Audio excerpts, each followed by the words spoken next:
ఏంటి సార్ జగన్మోహన్ రెడ్డి గారు బ్రహ్మాస్త్రాన్ని వదలబోతున్నారట, నిజమా? కొంచెం సీరియస్ గానే మాట్లాడుకుందాం సార్ మనం. ప్రభాకర్ గారు పాపం జోయాలకు వెళ్ళాడు కానీ ఎందుకంటే ఆయనకి ఏదో కళ్ళ ముందు కనిపిస్తున్నట్టుంది, దానికోసం ఆయన ఎప్పటి నుంచే నవ్వే ప్రయత్నం చేస్తున్నట్టున్నారు.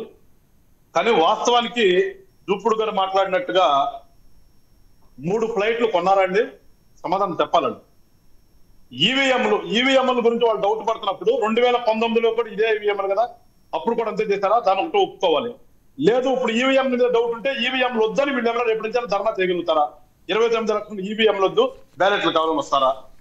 ఇప్పుడు ఎందుకంటే మాట్లాడేటప్పుడు మనం గతంలో మనం కూడా అదే ఈవీఎంలతో గెలిచి పరిపాలన చేశాము, 151 సీట్లు వచ్చినాయి అనేది కూడా ఒకసారి వైసీపీ పెద్దలందరూ కూడా గుర్తిరగాలి ఒకసారి. అట్లానే చాలా వరస్ట్ గవర్నమెంట్ అన్నారు. ఇంకోటి రీకాల్ మేనిఫెస్టో 1 year లో నిజంగా దూపుడు గారిని గుండెల మీద చేయాల్సింది చెప్పానండి. ఆఫ్టర్ 1 year ఎక్కడైనా ప్రజాస్వామ్యంలో అధికారంలో ఉన్నటువంటి ఒక పార్టీ పైన వాళ్ళు ఇచ్చినటువంటి మేనిఫెస్టోని రీకాల్ చేయండి అని చెప్పేసి వెళ్ళినటువంటి సందర్భం కానీ, లేకపోతే ఇన్ ఫ్యూచర్ కూడా ఇంకా ప్రజెంట్ అన్నారు కదా, ప్రజెంట్ మాట్లాడతాను, ఫ్యూచర్ కానీ పార్టీలో కానీ అలాంటి చూడగలుగుతామా? ఉంటుంది రాజకీయాల్లో. ఇచ్చినటువంటి హామీలు నెరవేర్చకపోతే వచ్చేటటువంటి కమింగ్ ఎలక్షన్ లో ఖచ్చితంగా వాళ్ళు తీసుకెళ్ళి పక్కన కూర్చోబెడతారు. కానీ ఒక పార్టీ ఇచ్చినటువంటి మేనిఫెస్టో ఇంకొక పార్టీ రీకాల్ ఎట్లా చేస్తుందండి? హౌ ఇట్ ఈస్ నాకు అర్థం కాక ప్రజాస్వామ్యంలో. మరి ఈ వింత ఏంటో నాకు కూడా ప్రభాకర్ గారు మళ్ళీ చెప్పాలి, దానికి ఆన్సర్ కూడా ప్రభాకర్ గారు చెప్పాలి. సో ఇవన్నీ పక్కన పెడదాం కాసేపు. ఇలాంటి వింతలన్నీ కూడా ఆలోచనలు వైఎస్ఆర్ పార్టీలో ఉన్నటువంటి నాయకుల దగ్గరికి వస్తాయి. అసలు పోతే మనం ఇవాళ రాజకీయాలు ఎటుపోతున్నామండి. నవ్వచ్చో లేదా? రాజకీయ నాయకులు అన్న తర్వాత నిజంగా అసలు మనల్ని మనం గౌరవించుకుందామా? ఒక్కసారి అసలు మనని మన ఆత్మ విమర్శ చేసుకుందామా? ఈ రాష్ట్రంలో జరుగుతున్నటువంటి ప్రస్తుత పరిణామాన్ని నిజంగా మన రాజకీయ నాయకులమైన అసలు ఒక రాజకీయ పార్టీని పెట్టుకుని రాజకీయ నాయకులుగా మనం చలామణి అవుతూ రాజకీయ నాయకులుగా ప్రజల దగ్గరికి వెళ్ళిన తర్వాత ఇప్పుడు జరుగుతున్న పరిణామాలు ఏంటి? అరెస్టులు, అవినీతి కేసులు, ఇదే కదా రోజు ఆంధ్ర రాష్ట్రంలో చర్చ. ఏ టీవీ చూసినా కానీ, ఏ డిబేట్ చూసినా కానీ చర్చ ఏంటి? వైఎస్ఆర్సీపీ వాళ్ళు ఇవాళ ఎంతమంది అరెస్ట్ అయ్యారు, ఎంతమంది కాబోతున్నారు, ఎన్ని కోట్లు కొట్టేశారు, ఎక్కడ భూములు ఆక్రమించుకున్నారు, దేంట్లో ఏ స్కీమ్ లో ఎన్ని లక్షల కోట్లు కొట్టేశారు, ఇది తప్పితే రెండో చర్చ ఆంధ్ర రాష్ట్రంలో జరుగుతుందా? ఇవాళ ఉన్నటువంటి అన్ని మాధ్యమాలు వాళ్ళంతా కూడా కలుపుకొని ఈవెన్ వాళ్ళ సాక్షి ఛానల్ కానీ వాళ్ళకు వచ్చేసరికి 1-2 ఛానల్స్ కూడా ఇది తప్పితే వేరే చర్చ జరుగుతుంది అసలు?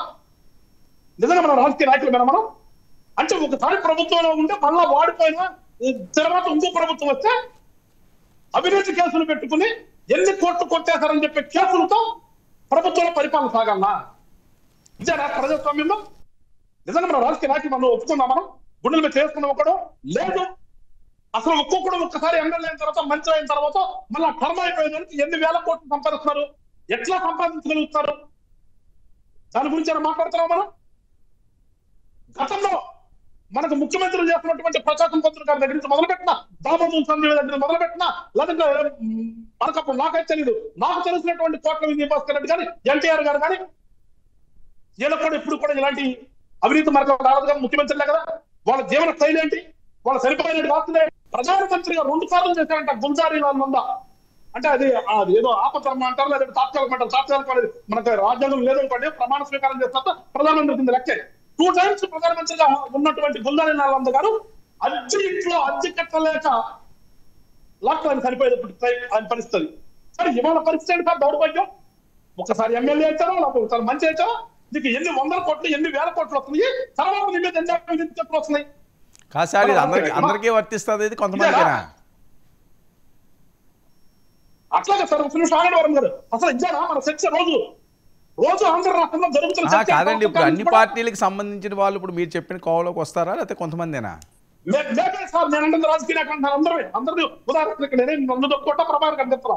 అసలు మన చర్చ జరిపే రాజకీయ నాయకులు కదా మీరు కూర్చోబెడుతున్న మమ్మల్ని కూర్చోబెడతారు, లేదా ఇంకోటి కూర్చోబెడుతున్నారు. అసలు రాజకీయ నాయకులు చర్చ జరిగేదంటే ఎన్ని కోట్లు కొట్టేశావు, ఎంత సంపాదించావు, నీ మీద ఎన్ని కేసులు పెట్టాలి? నిజంగా చర్చల రోజును